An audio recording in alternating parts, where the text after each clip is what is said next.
Hi viewers, welcome to Bhaskar's area. ఈ రోజు ఉన్నటువంటి ముఖ్యమైన విద్య మరియు ఉద్యోగ సంబంధిత సమాచారంలోకి వెళ్తే, ఆంధ్రప్రదేశ్ రాష్ట్రంలో ఈ నెల 17వ తేదీన పేరెంట్స్ టీచర్ మీటింగ్ అనేది జరగబోతోంది. దాంతో పాటు కేంద్ర ప్రభుత్వం రైల్వే ఉద్యోగాల భర్తీకి ఆమోదం తెలిపింది. మొదటగా ఆ సమాచారాన్ని చూద్దాం. 4000 రైల్వే పోస్టుల భర్తీకి ఆమోదం. దేశంలోని వివిధ రైల్వే జోన్లలో 4098 మంది టెక్నికల్ సిబ్బంది నియామకానికి రైల్వే మంత్రిత్వ శాఖ ఆమోదం తెలిపింది. రైల్వేల భద్రత, కార్యనిర్వాహక సామర్థ్యాన్ని పెంపొందించేందుకు ఈ నియామకాలు చేపడుతున్నట్లు ఆ శాఖ పేర్కొంది. 35 టెక్నికల్ కేటగిరీల్లో జూనియర్ ఇంజనీర్లు, డిపో మెటీరియల్ సూపరింటెండెంట్లు, కెమికల్, మెటలార్జికల్ అసిస్టెంట్ పోస్టుల ఖాళీలను భర్తీ చేస్తున్నారు. ఖాళీల్లో అత్యధికంగా 845 పర్మనెంట్ వే విభాగంలో ఉన్నాయి. పనుల విభాగంలో 470, క్యారేజ్ అండ్ వ్యాగన్ విభాగంలో 450 ఖాళీలు ఉన్నాయి.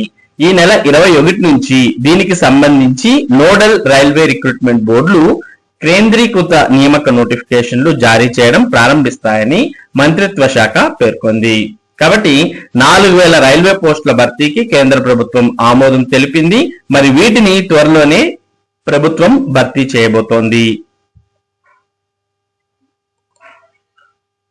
ఇక ఆంధ్రప్రదేశ్ రాష్ట్రంలో ఈ నెల 17వ తేదీన మెగా పీటీఎం జరగబోతుంది అని తెలియజేశాం. రాష్ట్రంలోని అన్ని పాఠశాలల్లోనూ ఈ నెల 17వ తేదీన మెగా పేరెంట్ టీచర్స్ సమావేశం పీటీఎం ఏర్పాటుకు ప్రభుత్వం చర్యలు చేపట్టింది. సమావేశంలో పాల్గొనే వారికి తిథి భోజనం, మధ్యాహ్న భోజన నిర్వాహకులు ఏర్పాటు చేసేలా చూడాలని డిఈఓలను ఆదేశించింది. ఆ రోజు అన్ని ప్రభుత్వ జూనియర్ కళాశాలలు, హై స్కూల్ ప్లస్లు సహా అన్ని పాఠశాలల్లో పీటీఎం కి ఏర్పాట్లు చేయాలని సూచించారు. ఆ రోజు శుక్రవారం మెనూ ప్రకారం విద్యార్థులతో పాటు అతిథులకు విందు ఉండాలని, గుడ్డు కూర తయారు చేసి వడ్డించాలని ఆదేశించారు. కాబట్టి ఈసారి మరి స్కూల్స్ తో పాటు జూనియర్ కళాశాలల్లో కూడా మరి మెగా పేరెంట్ టీచర్ మీటింగ్ అనేది జరగబోతోంది. జూనియర్ కళాశాలలతో పాటు హై స్కూల్ ప్లస్లు కూడా మరి ఈ మెగా పీటీఎం ను నిర్వహించబోతున్నాయి. ఇక త్వరలోనే ప్రభుత్వం తల్లికి వందనం అనే కార్యక్రమం ద్వారా నగదు బదిలీ చేయబోతోంది. మరి దీనికి సంబంధించి అర్హులను గుర్తించే పనిలో ఉన్నారు. తల్లికి వందనం అర్హులైన దూరం. వందలాది మందికి కానరాని ఖాతాలు తెరిచేందుకు నేడు చివరి తేదీ.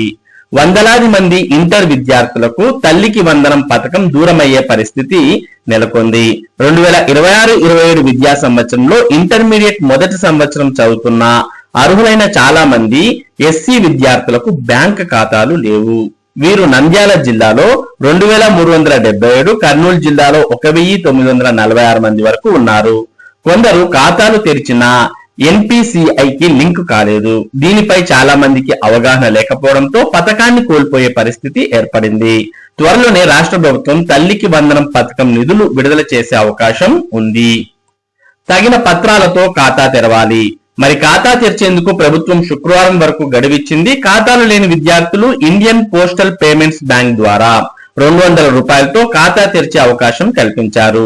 విద్యార్థులు ఆధార్ తో పాటు మార్కుల జాబితా, ఫోన్ నంబర్, జనన పత్రం ఇవ్వాలి. విద్యార్థులు ఈ కేవైసీ పూర్తి కాకుంటే తల్లిదండ్రుల ద్వారా పూర్తి చేయొచ్చు. తపాలా కార్యాలయాల్లో ఖాతా తెరిస్తే 24 గంటల్లోనే ఎన్పిసిఐకి అనుసంధానం అవుతుంది. ఇక పాన్ కార్డ్ కు మినహాయింపు. ఇప్పటిదాకా పాన్ కార్డు ఉంటేనే తపాలా కార్యాలయాల్లో ఖాతా తెరిచేందుకు అవకాశం ఉండేది. ప్రస్తుతం పాన్ కార్డు లేకున్నా విద్యార్థి ఆధార్ కార్డ్, 10వ తరగతి మార్కుల జాబితా, 200 రూపాయలతో ఖాతా తెరుస్తున్నారు. ఇప్పుడు ఖాతా తెరిస్తే ఇంటర్మీడియట్ ద్వితీయ సంవత్సరంలోనూ ఇబ్బంది ఉండదు. ఉమ్మడి జిల్లాల్లోని అన్ని కళాశాలల యాజమాన్యాలు, స్వర్ణ, గ్రామ మరియు వార్డు సచివాలయ సిబ్బంది స్పందించి ఇంటర్ ప్రథమ సంవత్సరం చదువుతున్న ఎస్సీ విద్యార్థుల చేత ఖాతా తెరిపిస్తే వారి ఖాతాల్లో నిధులు జమ అవుతాయి. విద్యార్థులను గుర్తించి కావాల్సిన పత్రాలతో సమీపంలో నిర్వహించే ఐపీపీబీ క్యాంపులకు హాజరయ్యేలా చూడాలని నంద్యాల జిల్లా ఎస్సీ సంక్షేమ సాధికారత అధికారి శివారెడ్డి తెలిపారు. కాబట్టి త్వరలోనే ప్రభుత్వం తల్లికి వందనంకు సంబంధించిన నగదు బదిలీ చేయబోతోంది. మరి తల్లికి వందనం అర్హులైతేనే వారి యొక్క ఖాతాలో తల్లికి వందనం సంబంధించినటువంటి నగదు అనేది వారి ఖాతాలో జమ అవుతుంది. మరి తల్లికి వందనం మీరు అర్హులో కాదో చెక్ చేసుకుని మరి ఎన్పిసిఐ లింక్ అనేది ఉందా లేదా అనేది కూడా చెక్ చేసుకోవాల్సిన అవసరం ఉంది.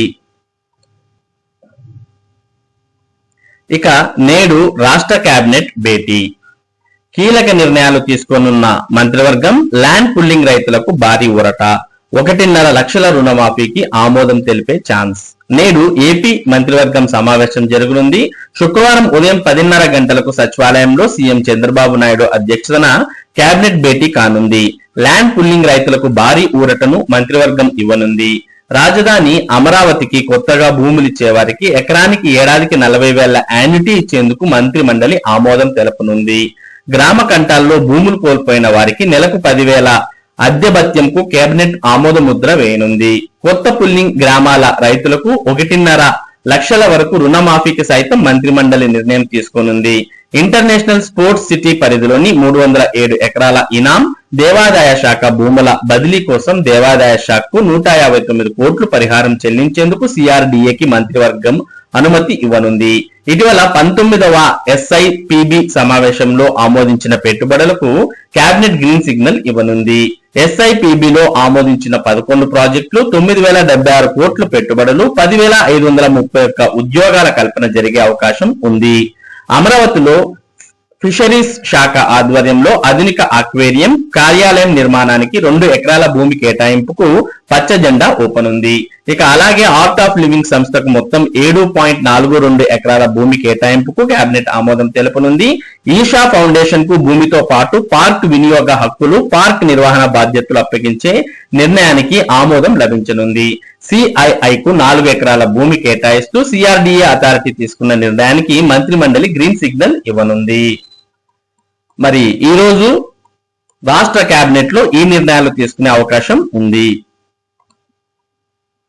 ఎడ్యూ కోట్లు అంటే చదువుకు కోట్లు ఖర్చు చేయాల్సిన పరిస్థితి ప్రస్తుతం నెలకొని ఉంది అంటూ మనం ఇక్కడ ఈరోజు సమాచారం చూస్తూ ఉన్నాం. ఒక బిడ్డ చదువుకు పెంపకానికి 1 కోటి పైనే ఖర్చు. ప్రైవేట్ పాఠశాలల్లో ఫీజులు లక్షల్లో, పోటీ పరీక్షలకు కోచింగ్ పై భారీ వ్యాయం. ద్రవ్యోల్బణాన్ని మించి విద్యా వ్యాయం. మారుతున్న పిల్లల పెంపకం తీరు, భారంగా మారుతున్న పేరెంటింగ్. ఎన్ఎస్ఓ సర్వే వెల్లడించిన వాస్తవాలు. ప్రైవేట్ పాఠశాలల ఫీజులు లక్షల్లో ఉన్నాయి. అదనపు ఖర్చులు, కోచింగ్ పై భారీగా ఖర్చు, 1 కోటి దాటుతున్న పిల్లల పెంపక వ్యాయం. ద్రవ్యోల్బణాన్ని మించి పెరుగుతున్న విద్యా వ్యాయం. ఆనంద్ రాఠీ వెల్త్ లిమిటెడ్ కు చెందిన నిపుణుడు పాల్వే ప్రకారం భారతదేశంలో పిల్లవాడిని పెద్దవాడిగా తీర్చిదిద్దడం కుటుంబానికి ఒక పెద్ద ఆర్థిక బాధ్యతగా మారింది. ఒక పిల్లవాడిని పెద్దవాడిని చేయడానికి 1 కోటి కంటే ఎక్కువ ఖర్చు అవుతోందంటూ వారు పేర్కొనడాన్ని మనం చూస్తూ ఉన్నాం. మరి ఇవి ఈ రోజు ఉన్నటువంటి ముఖ్యమైన విద్య మరియు ఉద్యోగ సంబంధిత సమాచారం. ఇటువంటి ముఖ్యమైన సమాచారాన్ని భాస్కర్స్ ఏరియా మీకు అందిస్తూ ఉంటుంది. మరి ఈ సమాచారం మీరు మిస్ కాకుండా పొందడానికి మన భాస్కర్స్ ఏరియా యూట్యూబ్ ఛానల్ కు సబ్స్క్రైబ్ అవ్వండి. అలాగే ఈ వీడియోని లైక్ చేసి షేర్ చేయండి. Thank you for watching this video.